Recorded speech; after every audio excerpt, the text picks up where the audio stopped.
Hello, everyone. Mr. Naughton here. We are going to start our second part of this addiction unit.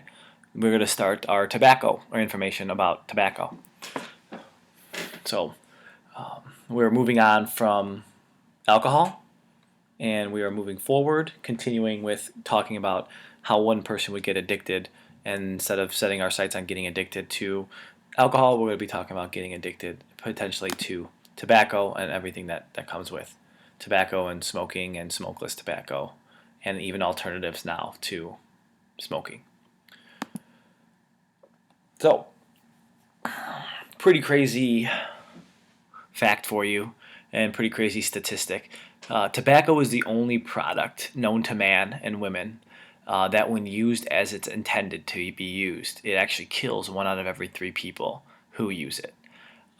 Which means that tobacco is to be used the way that people are using it now. They are smoking tobacco, they are chewing tobacco, they are consuming tobacco in that way. And basically, like, that's all it's used for. So it is the only product known in the world to actually kill 1 out of every 3 people who use it, which is pretty scary when you think about it. 90% of lung cancer in the United States is contributed to and associated to using tobacco. There's 38,000 deaths per year just from secondhand smoke alone.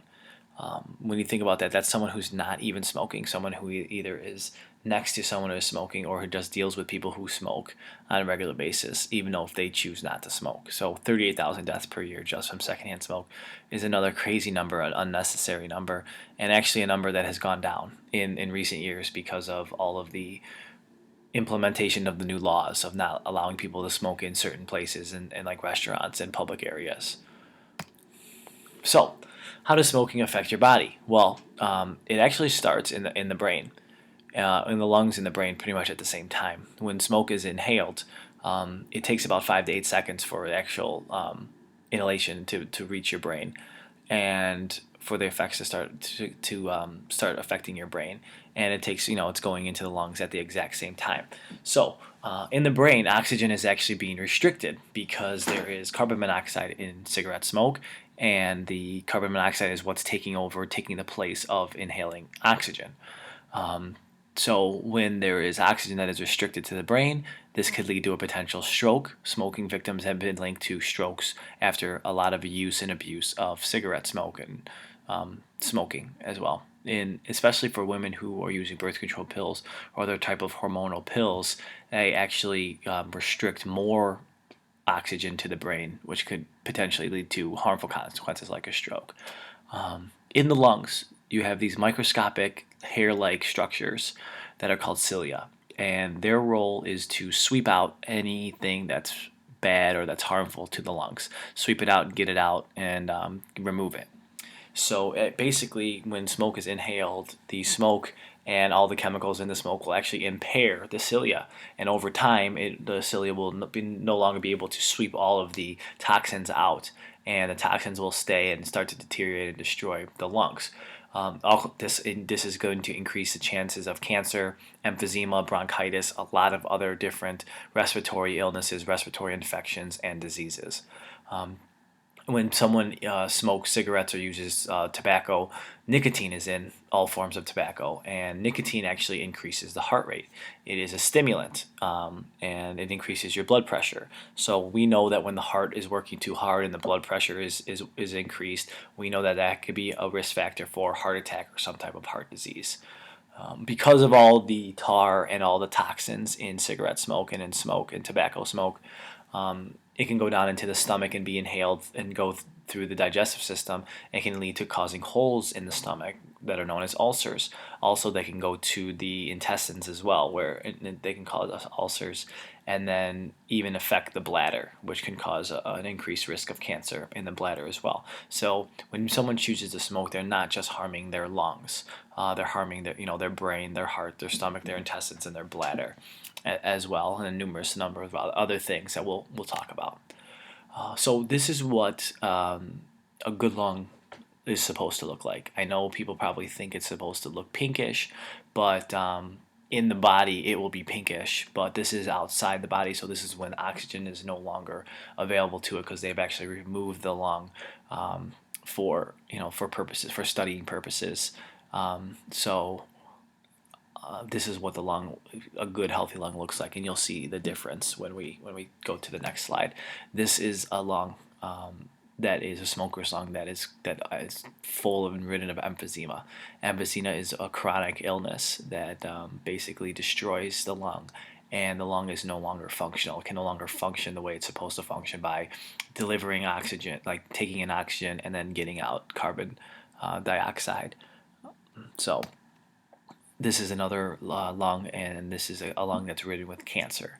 And so, it looks kind of like a steak a little bit, and it shouldn't be looking like that because it looks pretty beat up. And basically, it's because of the tumor or the cancer that has grown in there and has caused deterioration and growth to this lung. And then this is bronchitis. This is what another lung that's actually opened up, and it looks like it. As you can see, there's tar, there's blackness, there's dark red and orange. That is just colors that should not be a part and associated with our lungs. So, some vocabulary that you should know when it comes to smoking.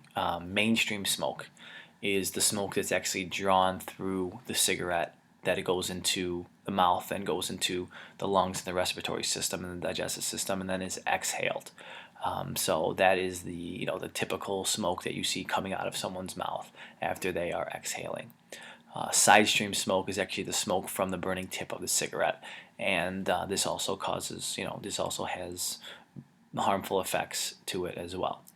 So there is some smoke that leaves the burning tip of the cigarette, and that is called side stream smoke. And then environmental tobacco smoke, ETS, is also known as secondhand smoke. It's called environmental tobacco smoke because it actually it's the smoke that goes into the environment. It is the secondhand smoke. It's what the secondhand smoke is made up of. It's made up of the exhaled mainstream smoke and as well as the side stream smoke. So both of those smokes actually make up secondhand smoke. Some other chemicals and other ingredients that is found in cigarettes, similar ingredients that you can find in burning candle wax or PVC pipe. They even have some small doses of rat poison in there, and a similar ingredient that's found in nail polish remover and bug spray and insecticide, which is something that kills. Is supposed to be intended to kill rats and kill bugs. Rat poison and insecticide. So that's just some of the few things that cigarettes actually hold in that little piece that people are smoking. So what's in tobacco smoke? Well, nicotine is the drug that's found in tobacco smoke, and nicotine is very highly addictive, and that's the stimulant drug. That's a stimulant opposite of a depressant. Stimulant's going to raise the heart rate, raise the heartbeat, and it can actually the nicotine actually reaches the brain in 7 seconds. Actually, anything that's inhaled can get to the brain in as quick as 5 to 8 seconds, and so this can cause heart disease. It can constrict and clog the heart. Carbon monoxide is found in cigarettes, in tobacco smoke, and carbon monoxide actually reduces oxygen. You can't breathe oxygen in if you're taking carbon monoxide in. It's just it overpowers the oxygen and does not let oxygen does not allow it to come into the body. Plus, there's over 4,000 chemicals in tobacco smoke. So, like we said, nicotine, insecticide, the candle wax, methanol, rocket fuel, ethanol, alcohol, arsenic, rat poisoning, ammonia, which is usually toilet bowl cleaner, mercury, which is found in thermometers, butane, cigarette lighter fluid, hydrogen cyanide, which was used as gas chamber poison, disinfectants, car exhaust, tar, street paving, tar, PVC pipe, vinyl chloride, mothballs, preservative for body tissues, formaldehyde. People use formaldehyde to preserve bodies after they're dead. There's a lot of different things that are in there. And nicotine, which is the main ingredient, is more addictive than any illegal drug that's out there, including cocaine and heroin. There's over 4,000 chemicals in every single cigarette, which is very, very scary. So, different types of usage of tobacco: cigarettes, pipes, hookah, smokeless tobacco, and now the e-cigarettes, or the electronic cigarettes. So, cigarettes, low tar, low nicotine. This Users smoke more to get their fix. So what happens is they'll get addicted to nicotine, and they'll have to be smoking a lot. They'll build up a tolerance, and so people who start off smoking only a couple of cigarettes a day end up smoking, a pack a day to a few packs a day. To it controls and gets out of control and goes up, you know, as time goes by. Menthol cigarettes actually, menthol will go into the lungs and actually crystallize the lungs, which is very dangerous for the lungs. It has like a cooling sensation, but what it really does is it's crystallizing itself in the lungs, destroying the lungs while it's crystallizing, while it's cooling the lungs. Pipe smoking, same amount of carcinogens. Carcinogen is a cancer-causing agent. Anything that can cause cancer. So anything that's in smoking that causes cancer is also found in pipe smoking. People who pipe smoke will actually have less lung cancer, but more mouth and throat cancer because they inhale less, but the smoke stays in their mouth and in their throat rather than going into their lungs. This is equally addictive as cigarettes. A hookah. A hookah is a tobacco pipe with a long, flexible tube that draws the smoke through water and delivers nicotine. This is not a safe alternative to smoking cigarettes, because a typical 1 hour long hookah smoking session involves inhaling 100 to 200 times the volume of smoke inhaled from a single cigarette.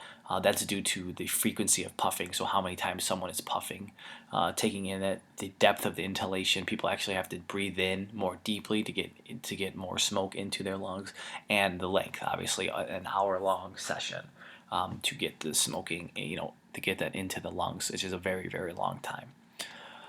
Now, smokeless tobacco. It's also called snuff, dip, and chew. What people do is they'll take a wad and they'll hold it in between their cheeks and their gum. Nicotine is released through the bloodstream. It is very fast to be addicted because it absorbs directly into the bloodstream through the membranes. So it'll actually cut itself in. What people don't know is that there's actually little pieces of artificial glass that is found in smokeless tobacco that actually makes small little slits and cuts in the skin, and so the nicotine can actually be absorbed into the bloodstream right away. As you can see in the picture, Leukoplakia is a precancerous white and gray patch that people get when they use smokeless tobacco too much. Extreme dangers of oral cancers: it can destroy gums, exposes roots of teeth that can cause tooth decay and even tooth loss. As you can see, this person who's been using smokeless tobacco for a long time, their gums are actually pulling away from their teeth, so you can actually see the teeth. That's actually the root of their teeth. So this is where the tobacco is normally held. The gums do not grow back, so once you lose that, they do not grow back. Babe Ruth was probably one of the most famous baseball players of all time, still known today. He used chewing tobacco regularly. He died at the age of 52 from throat cancer. He actually had to end his career early because of different cancers. We got a gentleman here, good-looking gentleman in the top right corner. His name is Sean. This is a story from a while back. Sean was a very popular and respected athlete at his high school in Oklahoma. He always took care of his body. He watched his diet. He lifted weights. Even 6 months out of the year, he ran 5 miles every single day. But Sean was a frequent user of chewing tobacco. He started at the age of 12. He became addicted. By the age of 18, before the age of 18, he developed cancer. He lost his tongue. He lost part of his jaw, and then by the time he was 18, he died from the tobacco-related cancer. So, even after just a few years of using, just the 6 years from 12 to 18, he was already dead because of the amount that he was using, and actually the effect of how addicted you get at a younger age. Electronic cigarettes are pretty new and popular. They're operated nicotine inhalers. They're supposed to take away the tar and take away all the bad chemicals that are in cigarettes. It's still unknown if this is. I don't want to say if this is or isn't a safer alternative to smoking regular cigarettes, but it's still unknown if people are just going to be smoking electronic cigarettes and not anything else because of the expense of it. Sometimes people will tend to start off with electronic cigarettes or use electronic cigarettes at periods of time, but still go back to regular cigarettes and regular tobacco products because of being a cheaper alternative, even though it's not very cheap at all. They don't allow tobacco or cigarettes to be on the television anymore because of the influence that people could have on children and getting children interested in cigarette smokes. But they have been starting to come out with advertising and smoking about cigarettes hurting babies, hurting pregnancies, causing strokes, how secondhand smoke can kill, and how even lit cigarettes that aren't being smoked could potentially cause cancer. And they even are starting to come out with you know advertisements about tobacco making someone impotent, unable to perform sexually. And they've been starting to put Surgeon General's warnings about how it's dangerous for your health, how you can help if you need help quitting, how you shouldn't be pregnant and smoking, and how smoking can kill. So this is kind of like what they've been doing since for a while to kind of stop the popularity of cigarette smokes. So, if tobacco is so bad for you, why is it legal? Why are you able to buy it when you turn 18? Well, because stores make a lot of money off of it. Factories remain open that create the cigarettes and tobacco use. Farmers grow tobacco and sell their products. The government, has their hand in all of these things. Basically, the reason why the tobacco is still legal is the amount of money that it makes in the United States. It still has a major effect on this nation's economy and the other economies around the world as well, which I don't think is going to change anytime in the near future or even the distant future because people can continue to grow tobacco and sell it, and people in government can continue to make money off it, and it continues to actually have a major effect on the economy. So the price of a pack. Nowadays, it costs an average of $7 per pack. Normal smokers, when they get addicted, they can smoke up to a pack a day. If they do a pack a day for a week, it's just about $49 per week. If they smoke $49 per week for the whole year, 52 weeks, it's about $2,548 per year. So someone smokes for 20 years, a pack a day, it's about $50,960. Just under $51,000.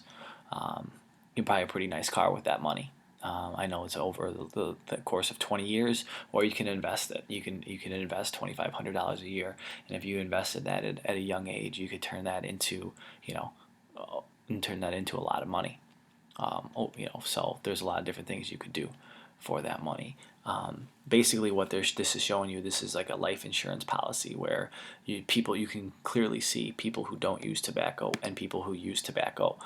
People who don't use tobacco that are, they just want, let's say, $1 million policy. So if something happens to them, they have to pay $33.25 for a male or $29.75 for a female per month. For them to keep this $1 million life insurance policy. So if they die, their family can get $1 million to pay for costs and expenses and funerals, and then also just give to be able to continue with life. Look at the difference between a 30 to 34-year-old male and female, between a 33-year-old male and female who's a tobacco user. About triple the amount for males, and a little bit over double the amount for females per month. Just shows you that it doesn't pay to use tobacco. A couple other facts: 3 Illinois residents die every hour from smoking-related illnesses. Tobacco companies need over 3,000 new smokers every single day to replace those who quit or die from smoking-related illnesses just to keep the business going. And they usually get that. They usually get new smokers every single day. 80% of all new smokers are actually under the age of 18. So 80% of the people who are smoking for the first time are actually illegally smoking, illegally using tobacco products. So something to keep in mind, because you're at the age right now where you're under 18 and people are going to offer you certain things, and tobacco products are going to be one of them. Tobacco products is going to be one of them. There are going to be opportunities to use not only alcohol but tobacco and drugs as well. So I mean, hopefully the information that you have here will make you be able to make a wise decision and a smart decision when it comes to using tobacco. That's all we have for you today. Thank you for listening. This is Mr. Naughton, and I'll see you next time.